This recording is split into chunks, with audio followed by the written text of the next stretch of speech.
savoir, quand on est jeune, qu'on accumule du savoir. Ensuite, c'est le savoir-faire, qui demande du savoir mis en application, hein, et ça crée l'expérience. Et la troisième étape, c'est le faire savoir. Et je pense que j'en suis à la troisième étape aujourd'hui, d'avoir envie de partager et de faire savoir mon savoir-faire à d'autres.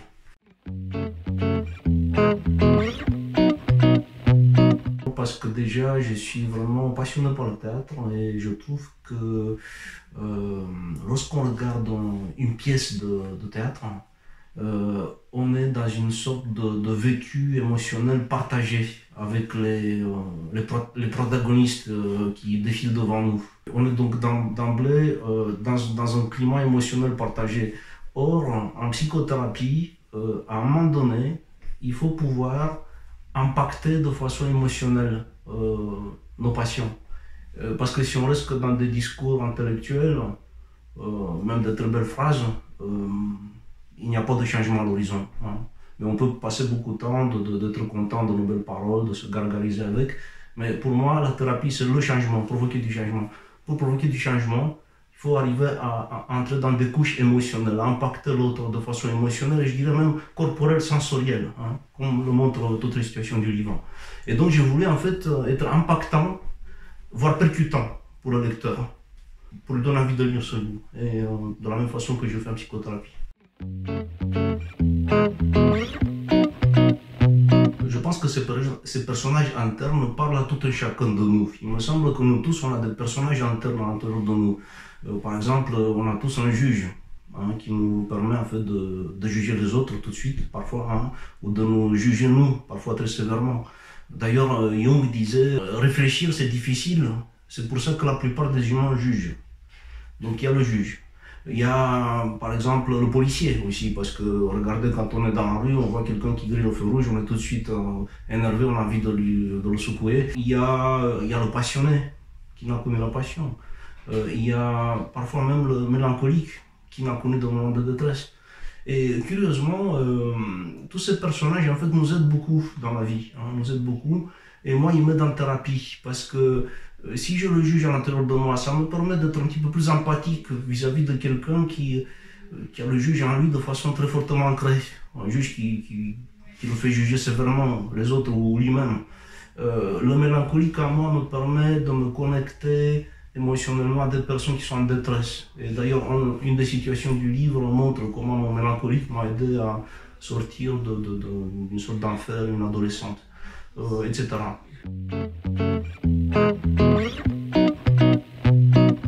Tous les cas du livre ont été pour moi la source de savoir-faire nouveau, de défis nouveaux, et je dirais aussi source de beaucoup d'émerveillement. Un peu comme un compositeur, quand il réussit sa composition, ben, il éprouve un peu de l'émerveillement. Je pense à cette adolescente qui était dans un état quasi mélancolique pour avoir perdu brutalement ses deux parents et qui avait atterri dans un foyer pour enfants.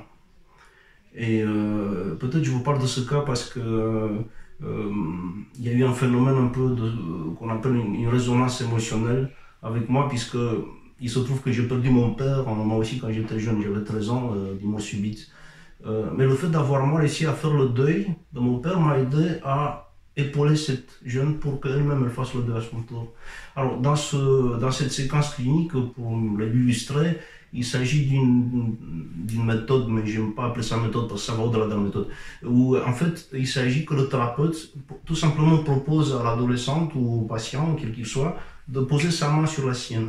Alors ça, attention, ça c'est quelque chose que les psychanalystes sont toujours proscrits à le toucher, mais comme vous allez voir, c'est quelque chose de très respectueux. C'est en fait une métaphore vivante du lien à l'autre, du fait qu'on lui donne la main.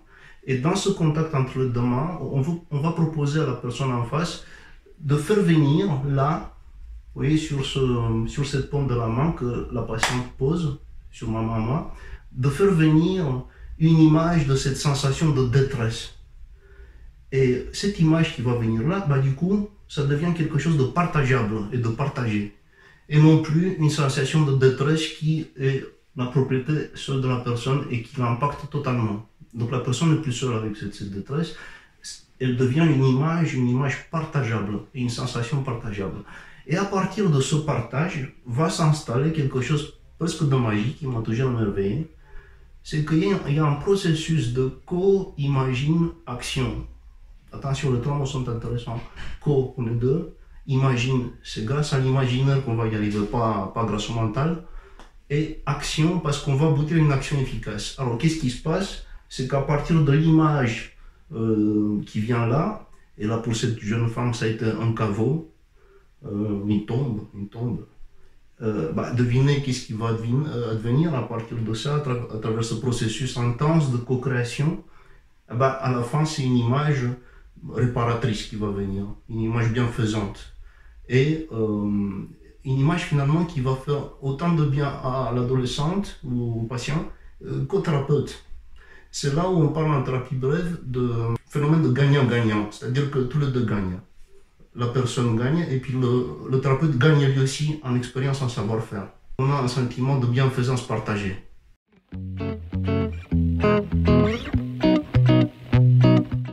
Alors ce livre en fait est destiné à tout public curieux de voir et de ressentir comment ça marche une thérapie brève. Alors vous voyez, c'est important, voir et ressentir, au-delà du mental, de l'intellectuel. Voir et ressentir comment se passe sur une scène, comme sur une scène, une thérapie brève.